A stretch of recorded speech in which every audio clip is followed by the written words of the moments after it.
This channel does not promote any violent, harmful, or illegal activities. All content provided by this channel is meant for an educational purpose only.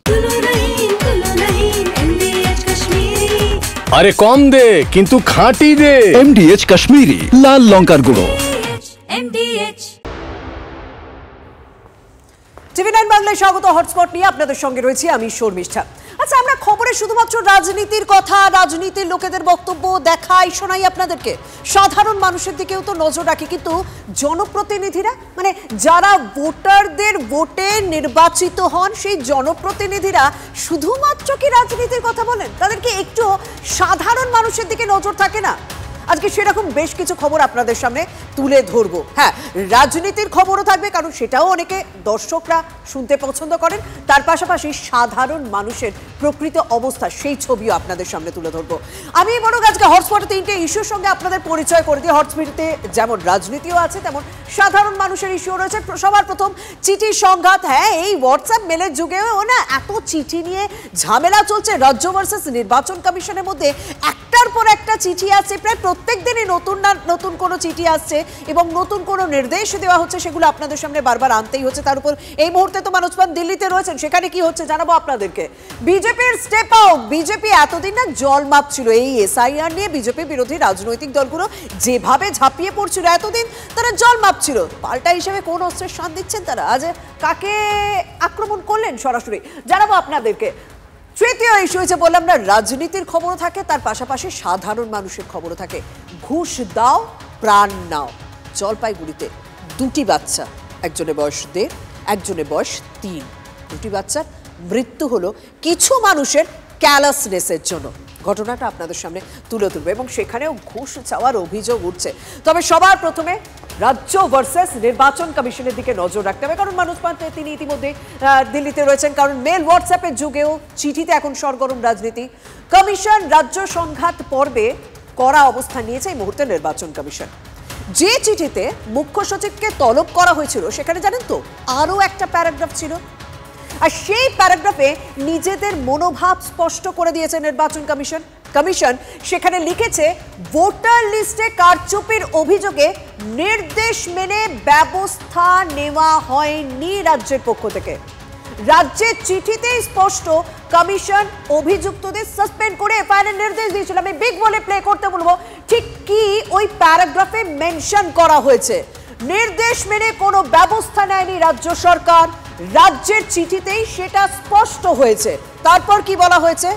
Commission অভিযুক্তদের suspend করে FIR এর নির্দেশ দিয়েছিল, কিন্তু রাজ্য কি করলো? পরে প্লেটটা চালাতে বলবো। তালিকা তৈরিতে যুক্তরা কমিশনেই ডেপুটেশনে কাজ করছেন। হ্যাঁ, দুজনকে এই নির্বাচনী কাজ থেকে, ভোটের কাজ থেকে অব্যাহত দিয়েছে, বাকিরা, কারণ মূলত 5 জনের বিরুদ্ধে তো অভিযোগ ছিল কমিশনে, 5 জনের বিরুদ্ধেই তো ব্যবস্থা নিতে বলা হয়েছিল। বাকিরা, তারা কি এখনো ডেপুটেশনে কাজ করছেন? পরে প্লেটটা চালাতে বলবো।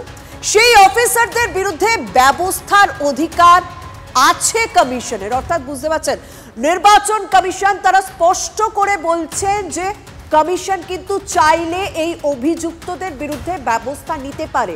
সেই মোতাবেকই রাজ্যকে নির্দেশ দেওয়া হয়েছিল, কিন্তু রাজ্য সেই ব্যবস্থা তো নিল না। কোনো সাসপেন্ড করা তো দূরস্থ, কোনো এফআইআর এর নির্দেশও পর্যন্ত মানা হয়নি। বুঝতেই পারছেন দুপক্ষের ঠিক কোন পর্যায়ে এই মুহূর্তে সংঘাত দাঁড়িয়ে রয়েছে। কমিশনের চিঠিতে স্পষ্ট অভিযুক্তদের বিরুদ্ধে দ্রুত ব্যবস্থা নিতে হবে এবং ব্যবস্থা নিয়ে রিপোর্ট দিতে হবে সেই কমিশনকে। আর এই চিঠির পরই মনোজ পান্ত আজ দিল্লিতে রয়েছেন, কিন্তু সেখান থেকে কি আপডেট রয়েছে এই মুহূর্তে? দিল্লিতে মনোজ পান্ত নির্বাচন কমিশনের অফিসে রয়েছেন, নির্বাচন সদনে রয়েছেন। তিনি ঠিক কোন দিকে এই মুহূর্তে যাচ্ছে পুরো বিষয়টা যদি আমি তোমার কাছে জানতে যাবো। প্রায়, আমি যদি ভুল না করি, প্রায় 1.5 ঘন্টা হয়ে গেল, তো মানে 1 থেকে 1.5 ঘন্টা হয়ে গেল মনোজ পান্ত ভেতরে রয়েছেন। ভেতর থেকে কোনো আপডেট আসছে কি? মানে সংঘাত কি থামছে না আরো বাড়ছে? দেখো, মাত্র 1 মিনিট আগে জাতীয় নির্বাচন কমিশনের একেবারে পিছনের গেট দিয়ে মনোজ পন্ত, রাজ্যের মুখ্য সচিব, তিনি 1.5 ঘন্টার বৈঠক শেষে বেরিয়ে গেলেন। তিনি যখন বেরিয়ে গেলেন, তার গাড়ির দিকে আমরা এগিয়ে যাই, কিন্তু তিনি কোনো কথা বলতে চাননি। তিনি হাত নেড়ে হেসে চলে গিয়েছেন। সেই হাসির অর্থ কি, তার পলিটিক্যাল ইমপ্লিফিকেশন কি হবে, সমস্ত বিষয়টা কিন্তু নির্ভর করবে আগামী দিনে রাজ্য রাজনীতির গতি প্রকৃতির ওপর মুখ্যমন্ত্রী কি বলেন তার উপরে। যে খবর আমরা পাচ্ছি, মনোজ পন্ত তিনি সংবাদ মাধ্যমের সামনে প্রত্যাশিতভাবেই মুখ খুলবেন না, কিন্তু এই বৈঠক থেকে তিনি এখন সোজা যাচ্ছেন বঙ্গভবনে এবং সেখানে গিয়েই তিনি মুখ্যমন্ত্রীর কাছে তিনি রিপোর্ট ব্যাক করবেন, অর্থাৎ এখানে কি আলোচনা হলো। ঠিক 4:29 তিনি বেরিয়েছেন, এখানে পৌঁছেছেন 6টার ঠিক কিছুটা পরেই তিনি এখান থেকে বেরিয়ে গেলেন। অর্থাৎ তুমি ঠিকই বলেছো, প্রায় 1.5 ঘন্টার বৈঠক। যে বিষয়গুলোর দিকে আমাদের মূলত নজর থাকবে যে তার কাছে কোন কোন বিষয়ে জবাবদিহি চাওয়া হলো। কমিশনের নির্দেশ তিনি কার্যকর করেননি, সেই কারণে রাজ্য সরকারকে কাঠগড়ায় দাঁড় করিয়ে চিঠি দেওয়া হয়েছিল। দ্বিতীয়ত যে বিষয়টি গুরুত্বপূর্ণ বিষয় তা হচ্ছে এসআইআর নিয়ে ইতিমধ্যেই একটি চিঠি দেওয়া হয়েছে, তা আজকে সুপ্রিম কোর্টে উল্লেখ করা হয়েছে। সেই প্রক্রিয়া কিভাবে কার্যকর হবে তাও নিশ্চয়ই আজকে মনোজ পন্তকে স্পষ্ট করে দেওয়া হয়েছে। সেই সম্পর্কে মনোজ পন্ত মুখ্যমন্ত্রীকে কি জানান। এর পাশাপাশি কোনো শাস্তিমূলক পদক্ষেপ কি আদৌ কমিশন নিতে চলেছে, বা যদি তিনি যেই কমিশন যদি এই ধরনের কোনো শাস্তিমূলক পদক্ষেপ নেয় আমাদের নজর সেদিকেও থাকবে। একদম এটাই হচ্ছে সবথেকে গুরুত্বপূর্ণ বিষয়, যে এই বৈঠক থেকে শেষ পর্যন্ত কি বেরোলো সেটা আমরা পরবর্তী পদক্ষেপে কিন্তু জানতে পারবো। কারণ সত্যি শাস্তিমূলক কোনো ব্যবস্থা নেওয়া হয়নি, কেন নেওয়া হচ্ছে কি হচ্ছে না সেই বিষয়টাই ইতিমধ্যে নজরে রাখতে হবে। কারণ ইতিমধ্যে মুখ্য সচিব তিনি কিন্তু বেরিয়ে গিয়েছেন এই সদন থেকে। পরবর্তীতে হয়তো আমরা আপনাদের সামনে সেই আপডেট তুলে ধরবো। তবে এই টানাপোড়েন নিয়ে কিন্তু আমরা কথা বলেছিলাম অবসরপ্রাপ্ত বিচারপতি অশোক গঙ্গোপাধ্যায়ের সঙ্গে। তিনি গোটা বিষয়টা নিয়ে কি ব্যক্ত করছেন তার পর্যবেক্ষণ শুনুন। আপনারা যে এক্সিকিউটিভ অ্যাকশনটা নিয়েছেন সেটা নিশ্চয়ই মন্ত্রিসভার অনুমোদিত অ্যাকশনই নিয়েছেন, তারা তো নিজের কথা দিতে পারেননি। রাজায় রাজায় যুদ্ধ হয়, উলুখাগড়ার প্রাণ যায়, কথা দিয়েই তো আছে। এক্ষেত্রে তো আমার মনে হয় যে নির্বাচন কমিশনের কাছে চিফ সেক্রেটারি ঠিক তার কাজের ঠিক ব্যাখ্যা দিতে পারবেন না। তো নির্বাচন কমিশনের যে অর্ডার সেটাকে ওভাররুল করার ক্ষমতা এক্ষেত্রে চিফ সেক্রেটারি নেই। শুনলেন, রাজায় রাজায় যুদ্ধ হয়, উলুখাগড়ার পাঞ্জায় সাধারণ ভোটাররাই কিন্তু ভোগে। কিন্তু সাধারণ ভোটারদের উপর কতটা প্রভাব পড়ে এই ডিসিশন বা আজকের এই বৈঠকের সিদ্ধান্ত, সেদিকে তো অবশ্যই নজর থাকছে। হ্যাঁ, ফোকাসটা একদিকে যেমন নির্বাচন সদনের দিকে ছিল, ঠিক তেমনই নজর কিন্তু আজ আমাদের সুপ্রিম কোর্টের দিকেও ছিল। কারণ সেখানে এসআইআর মামলা শুনানি ছিল আজ, আর তাতে একটা জিনিস পরিষ্কার হয়ে গেল, বাংলায় এসআইআর হচ্ছে। এসআইআর নিয়ে ইতিমধ্যেই রাজ্য সরকারকে চিঠি দিয়ে সে কথা নির্বাচন কমিশন জানিয়ে দিয়েছে। আপনাদের তুলে ধরেছিলাম সেই খবর। 8ই আগস্ট রাজ্যকে চিঠি দেয় কমিশন। সুপ্রিম কোর্টে শুনানির সময় সে কথা জানিয়েছেন রাজ্য সরকারের আইনজীবী গোপাল শঙ্কর নারায়ণ। তবে একটা বিষয় তিনি সেখানে উল্লেখ করেছেন যে রাজ্যকে চিঠি তো দেওয়া হলো যে বাংলায় এসআইআর হচ্ছে, কিন্তু রাজ্যের সঙ্গে আলোচনা না করে কিভাবে এসআইআর এর সিদ্ধান্ত নিয়ে চিঠি পাঠালো কমিশন। মানে আগে সিদ্ধান্ত নিয়ে নেওয়া হলো, তারপর চিঠি পাঠানো হলো। কমিশন এটা কিভাবে করলো? কেন রাজ্যের সঙ্গে কোনো আলোচনা করেনি কমিশন? সেই প্রশ্ন তুলেছেন কিন্তু রাজ্যের আইনজীবী আজ সুপ্রিম কোর্টে। তবে একটা বিষয় স্পষ্ট হয়ে গেল যে বাংলায় এসআইআর হচ্ছে, আর ভোটের আগে ভোটের ইস্যু সব কিছু ভুল। স্যার না, উদিত নারায়ণের মিমিক্রি কিন্তু আমি করছি না। রাজধানীতে দিল্লিতে স্যার ছাড়া আর কোনো ইস্যু এখন খুঁজে পাওয়া যাচ্ছে না। আমি বলবো রাজ্য রাজনীতিতে এই স্যার ছাড়া এখন কোনো ইস্যু খুঁজে পাওয়া যাচ্ছে না। আপনারা রোজ হটস্পট দেখলে বুঝতে পারছেন, রোজই স্যার সংক্রান্ত বিভিন্ন আপডেট আপনাদের সামনে তুলে ধরছি। এই তো কদিন আগে দিল্লির রাজপথের সরগরম হয়েছিল এই বিরোধী সাংসদদের আন্দোলনে। সব বিরোধী একজোট, অর্থাৎ সব বিজেপি বিরোধী রাজনৈতিক দলগুলি একজোট। বিজেপি কিন্তু এতদিন জল মাপছিল, অবশেষে আজ ময়দানে নামলো পদ্ম শিবির। একদিকে অনুরাগ ঠাকুরের সাংবাদিক সম্মেলন, অন্যদিকে অমিত মালভিয়ার টুইট। একদিকে নিশানায় কংগ্রেস, অন্যদিকে নিশানায় তৃণমূল। এসআইআর ইস্যু নিয়ে অভিষেক বন্দ্যোপাধ্যায় কয়েকদিন আগে একটা যুক্তির সামনে এনেছিলেন, যে বক্তব্য আপনারা বারবার শুনছেন। কি বলেছিলেন তিনি? অভিষেক বন্দ্যোপাধ্যায়, গোটা দেশে একসঙ্গে এসআইআর হোক আর নতুন করে ভোট হোক। লোকসভা যে ভোটটা হলো সেই ভোটটাকে তিনি ক্যান্সেল করার কথা বলেছিলেন। অভিষেক কি বলেছিলেন, কি যুক্তি দিয়েছিলেন, একবার শুনে নিন।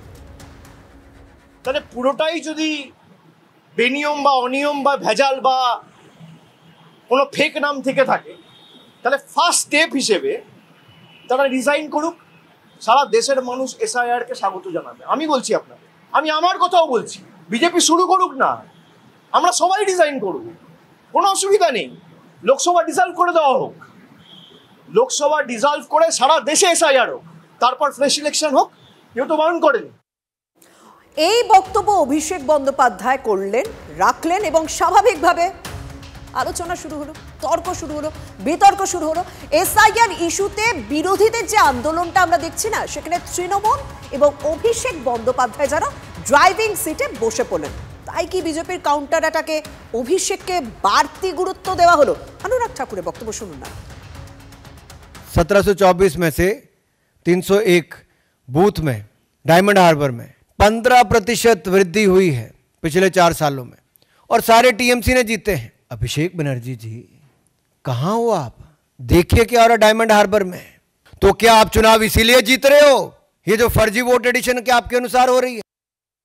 কিন্তু জানেন তো মজার বিষয়, দিল্লিতে যখন আমরা দেখছি তৃণমূল সাংসদ এবং কংগ্রেসের সাংসদরা হাতে হাত মিলিয়ে, কাঁধে কাঁধ মিলিয়ে এই এসআইআর এর বিরোধিতায় পথে নামছে, কিন্তু সেই জায়গা দাঁড়িয়ে অভিষেকের এই মতকে রাজ্য কংগ্রেস কিছুতেই সমর্থন করতে চাইছে না। অধীর চৌধুরী তিনি কি বলছেন? এই যুক্তি গ্রহণযোগ্য নয়। আর স্বাভাবিকভাবে বিজেপির প্রাক্তন রাজ্য সভাপতি সুকান্ত মজুমদার তিনি তো খোঁচা দেবেনি। আমার আপনার ইচ্ছাতে লোকসভা ডিসলভ হয় না। একটা লোকসভা তৈরি হচ্ছে একটা নির্দিষ্ট নিয়মের মাধ্যমে। লোকসভা থেকে কোনো সরকার সরবে কি ডিসলভ হবে সেটাও নির্দিষ্ট নিয়মের মাধ্যমে। আলতু ফালতু আওয়াজ মেরে তো কোনো লাভ হবে না। ওগুলো ভোটের সময় বলতে হয়, সেগুলো বলছি। রাহুল গান্ধী ভূগোল ক্লাসে ঘুমোচ্ছিলেন, আর অভিষেক ব্যানার্জি আমাদের ওখানে পাপ্পু, আর এখানে আপু ইতিহাস ক্লাসে ঘুমোচ্ছিলেন। ইতিহাস পড়েনি, জানেন না তো। রাজনীতিতে এই সবে এসছে, 2002-3 এসআইআর হয়েছিল, তার আগে এসআইআর হয়েছিল। তাহলে তার যুক্তি অনুসারে যতবার এসআইআর হয়েছিল ততবার তখনকার কেন্দ্র সরকার বা রাজ্য সরকারকে ইস্তফা দেওয়া উচিত ছিল। পাগলের প্রলাপ বকছে। এ তো গেল তৃণমূল কংগ্রেসকে নিশানা করার দিকটা। এবার একটু কংগ্রেসের দিকে নজর দিই নাকি। অমিত মালভিয়া আজ সকাল সকাল টার্গেট করলেন কংগ্রেস নেত্রী সোনিয়া গান্ধীকে। 1980 সালের ভোটার লিস্টের একটা কপি তিনি এক্স হ্যান্ডেলে পোস্ট করেছেন এবং সাংঘাতিক একটা অভিযোগ করে বসলেন। তার অভিযোগ, ভারতের নাগরিক হওয়ার আগেই নাকি ভোটার লিস্টে নাম উঠে গিয়েছিল সোনিয়া গান্ধীর। আমি একটু বিষয়টা পরিষ্কার করি। 1983 সালে ভারতের নাগরিকত্ব পেয়েছিলেন সোনিয়া গান্ধী, আর তার আগে অর্থাৎ 1980 সালের যে ভোটার লিস্ট তিনি পোস্ট করেছেন সেখানে দেখা যাচ্ছে জলজল করছে সোনিয়া গান্ধীর নাম। তাহলে কিভাবে ভোটার লিস্টে সোনিয়ার নাম উঠে এলো নাগরিকত্ব পাওয়ার আগে? স্বাভাবিকভাবে এই প্রশ্নই তুলেছেন অমিত মালভিয়া। অমিত মালভিয়া টুইট করলেন। অন্যদিকে অনুরাগ ঠাকুর একেবারে সরাসরি বক্তব্যে নিশানা করতে বললেন না গান্ধী পরিবারকে, স্পেসিফিক রাহুল গান্ধীকেও। तो हम सिर्फ कॉन्स्टिट्यूशन को प्रोटेक्ट कर रहे हैं, उसकी रक्षा कर रहे हैं, संविधान की रक्षा कर रहे हैं, और हम करते रहेंगे, हम रुकेंगे नहीं। अभी पिक्चर बाकी है। इंदिरा गांधी जी ने तो यहां तक कह दिया कि मतदाता मूर्खों का टोला है। 1999 में जब राजीव गांधी जी हारे तो उन्होंने बैलेट पेपर पर ठीकरा फोड़ दिया। वो उस समय कहते थे इलेक्ट्रॉनिक मशीन लाओ, आज उनके सुपुत्र राहुल गांधी जी कहते हैं कि भाई ईवीएम बंद करो, वापस बैलेट पेपर पे जाओ। अब इनका मॉडस ऑपरेंडी क्या है राहुल जी का? चुनाव हारो, झूठे आरोप लगाओ, कभी इलेक्शन कमीशन में कंप्लेंट दर्ज मत कराओ, कभी सबूत मत दो, और लोकतंत्र को फर्जीवाड़ा करके एक तरह से जनता को भ्रमित करने का काम करो, लोकतंत्र को नीचा दिखाने का काम करो। मेरा राहुल गांधी से सीधा सवाल है, किस बात का डर है राहुल जी? আর গত কয়েকদিনে জাতীয় রাজনীতিতে বিরোধীরা যে একটু হলেও ফ্রন্ট ফুটে রয়েছে তাতে কারোরই সন্দেহ নেই। সবার ফোকাসে রাহুল, অভিষেক, অখিলেশরা। বিজেপি রাজধানীর জমি ছাড়তে নারাজ, কাউন্টার করতে নেমে একেবারে পদ্ম শিবির চাচা ছোড়া ভাষায় আক্রমণ করেছে, জানিয়ে খোঁচা দিয়েছে তৃণমূল কংগ্রেস। অভিষেক বন্দ্যোপাধ্যায় 7.5 লক্ষ ভোটে জিতেছেন, তার ধাক্কা এখনো বিজেপি সহ্য করতে পারছে না। অনুরাগ ঠাকুর তিনি প্রথমে বলুন, এই যে লোকসভা নির্বাচনটা গেল, এটা তো আপনাদের জাতীয় নির্বাচন কমিশনই করেছে, কেন্দ্রীয় বাহিনী করেছে। তো আপনাদের দল কটা বুথে রিপোল চেয়েছিল, তো ওই বুথে আপনি রিপোল চাইলেন না, আর আজকে আপনি এসছেন অভিযোগ নিয়ে, কি করে হবে এটা? আচ্ছা, আমরা এত রাজনীতির কথা বলি, রাজনীতির লোকের বক্তব্য শোনাই, কিন্তু আদতে সাধারণ মানুষের অবস্থাটা দেখবেন না, মানে তারা কি অবস্থায় থাকে একটুখানি বোঝাই, আপনাদের একেবারে হটস্পটে নিয়ে যায়, গ্রাউন্ড জিরোতে নিয়ে যায়। জলপাইগুড়ির রাজগঞ্জে পাঘালু পাড়ায় দেওয়াল ধসে 2 শিশুর মৃত্যু হয়েছে। ওই যে তখন বলছিলাম, একজনের বয়স 1.5 বছর আর একজনের 3 বছর। তার মায়ের বক্তব্যটা শুনুন। দেওয়ালটা পড়ে গেল, আর আগে যদি জানতাম পড়বে, আমি 2টা মেয়েকে আমি টাইনে ধেধেরায় ছেঁচড়ায় আমি আগে মাটি টাইনে ফেলায় রাখতাম এদিকে ওখান থেকে। নাহলে যদি ভাবতাম, জানতাম যে বলে আমি আইনেও এখানে রাখতে পারবো না, তাহলে আমি ওদের 2 জনকে ধরে আমি ওখানে শুয়ে পড়তাম, আমার উপর দিয়েও যাইতো। আমি সন্তানগুলোর সাথে আমি তাহলে সন্তানগুলোর সাথে এখন থাকতে পারতাম। ব্যাপারটা কি বলতো, আবাসের প্রকল্পে ঘর না পেয়ে টিনের ঘরেই থাকতে হচ্ছিল তাদের। ভরা বৃষ্টিতে পাশের বাড়ির দেওয়াল ধসে পড়ে, ঘুমের মধ্যে এই 2 শিশুকে হারাতে হয়। আমি থাকি সাধারণ মানুষের মতো, আমি ভোট আসে ভোট দিই, বাস খাই, কাজ করি, ঝামেলা শেষ। আমারও তো বিজেপি টিএমসি কোথায় জোটে, সেও তো টাকা দিয়ে নিতে হয়। একটা বাথরুম নিতে গেলেও নাই করে হলো 1000 টাকা 1200 টাকা দিয়ে ঘুষ দিয়ে তারপর নিতে হয়। সে যেখানকারই যান, এটা কুয়ো নিতে যাবেন তাও একটা ঘুষ দিয়ে নিতে হবে। আজকাল এই সব সরকারি প্রকল্প কোথায় পাচ্ছি, কিচ্ছু পাচ্ছি না। তো এই ঘর সেই কোন বছরে একটা আবেদন করে রেখেছে, সেই ঘর আজ পর্যন্ত এখনো আসেনি। যদি পাকা ঘর একটা থাকতো আমার, তো এত বড় একটা কি এর 2 জনকে হারাতে লাগতো না আমার। দেখলেন তো, আবেদন করেছেন কিন্তু সুবিধা পাচ্ছে না, টাকা দরকার, আর রাজনীতির লোকেরা কেন্দ্র রাজ্য করে দায় ছেড়ে ফেলছে। কেন্দ্রের সরকারের যে বরাদ্দকৃত টাকা প্রধানমন্ত্রী আবাস যোজনার, সেই টাকা বন্ধ হয়েছে একেবারে পরিষ্কার ভাষায় দুর্নীতির কারণে, সাংবিধানিক ভাবে। তো ওনারা তো বাংলার আবাস যোজনা করেছেন, তাই এই পরিবারটি বাংলার আবাস যোজনা পেল না কেন, সেই প্রশ্ন মানুষ করছে।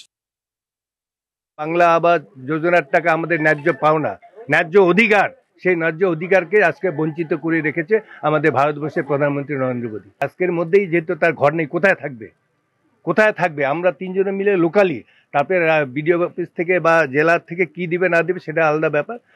আমি বিধায়ক হিসেবে, প্রধান হিসেবে, উপপ্রধান হিসেবে আজকেই ঘরের ব্যবস্থা আমরা করে দিব তার।